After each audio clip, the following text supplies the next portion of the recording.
तो चलिए वक्त हो चला है आज की 25 बड़ी खबरों को जानने का। सीएम योगी ने जनता दर्शन में फरियादियों से की मुलाकात, बोले अतिक्रमण कतई बर्दाश्त नहीं, अधिकारियों को दिए निर्देश, आरोपियों पर तत्काल करें कार्रवाई। विपक्ष पर गिरिराज सिंह का हमला, बोले सपा कांग्रेस में के लिए चुनाव लड़ने का दम नहीं, 2027 में यूपी में तीसरी बार सरकार बनाएगी भाजपा। शिवसेना से निकले बागियों को आदित्य ठाकरे ने बताया बिकाऊ, वफादारी पर भी उठाए सवाल, कहा सबने लालच में विचारधारा छोड़ी। कांग्रेस सांसद इमरान मसूद ने अखिलेश यादव को दी खुली चुनौती, बोले कांग्रेस कमजोर है तो अकेले 2027 का चुनाव लड़ लीजिए।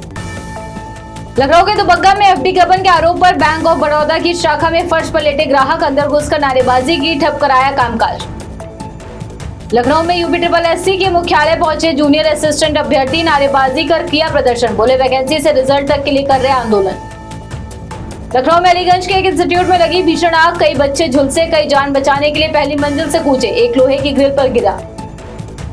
हरदोई में संतुलन बिगड़ने से गिरा निर्माणाधीन ओवरब्रिज का बीम, 2 श्रमिक घायल, जांच के आदेश जारी।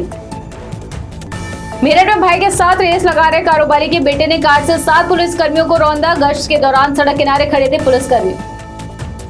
सुल्तानपुर के लंबुआ कस्बे के हाईवे किनारे झाड़ियों में सैकड़ों भरे हुए मतदाता फॉर्म पड़े मिलने से हड़कंप, फॉर्म्स के साथ आधार कार्ड, पहचान पत्र और निजी दस्तावेजों की कॉपियां भी। प्रयागराज में सब स्टेशन के अंडरग्राउंड केबलों में लगी भीषण आग, मुख्य केबलों के जलने से फीडर बंद, 6 लाख की आबादी की सप्लाई हुई ठप। राम मंदिर चढ़ावा चोरी मामले का वाराणसी में अनोखा विरोध, समाज सेवी शिवांशु ने नाले में किया चंदा चोरों का पिंडदान, दोषियों पर सख्त कार्रवाई की अपील। गोंडा में वोटर लिस्ट से पंचायत सचिव, आशा बहू और पूर्व प्रधान के नाम गायब, जिम्मेदारों के खिलाफ कार्रवाई की मांग हुई तेज। गोरखपुर में 16 साल के लड़के ने अपने भाई, भाभी और भतीजे की हत्या, रोते हुए पुलिस से बोला 2 दिन से खाना नहीं दिया था, अब जेल में खाना तो मिलेगा। यूपी के माध्यमिक स्कूलों में पढ़ाई जाएगी एआई और रोबोटिक्स, 18 मंडलों में जल्द होगी ड्रीम लैब की स्थापना। दिल्ली के जंतर मंतर पर कॉकरोच जनता पार्टी का प्रदर्शन जारी है, अभिजीत दीपके का दावा, जब तक धर्मेंद्र प्रधान इस्तीफा नहीं देते तब तक खत्म नहीं होगा आंदोलन।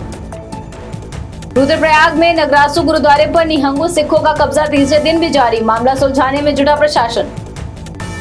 शिमला में ड्यूटी में लापरवाही पर न्यू शिमला थाना के एसएचओ पद से हटाए गए एसएसपी गौरव सिंह ने की कार्रवाई, बोले कोताही बर्दाश्त नहीं होगी। हरियाणा में 661 करोड़ का बैंक घोटाला, सीबीआई जांच के बीच आईएएस दुष्मंत बेहरा की चिट्ठी ने बढ़ाई अधिकारियों की परेशानी, खाते और फंड ट्रांसफर पर उठे सवाल। धनबाद में एसबीआई बैंक में करोड़ों के घोटाले के 20 साल से फरार 2 आरोपी हुए गिरफ्तार, नेपाल से लौटने के बाद बदल ली थी पहचान, सीबीआई ने दबोचा।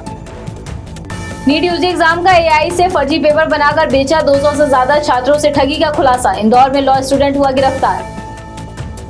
बंगाल में एक झटके में बड़ा, सरकारी कर्मचारियों का डीए, शुभेंदु सरकार ने 20% की वृद्धि, 1 अक्टूबर से मिलेगा बढ़ा हुआ डीए।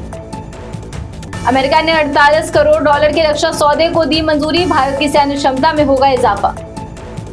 ब्रिटेन में बड़ा सियासी उलटफेर, ब्रिटिश प्रधानमंत्री स्टारमर ने दिया इस्तीफा, पद छोड़ने के बाद कहा देश हित में लिया ये फैसला। चांदी आज 5,826 रुपए महंगी होकर 2,37,000 पर पहुंची, वहीं सोने का दाम 1,694 रुपए बढ़कर 1,86,000 हुआ। तो ये थी आज की 25 बड़ी खबरें। ऐसी तमाम खबरों को जानने के लिए देखते रहिए जन एक्सप्रेस। नमस्कार।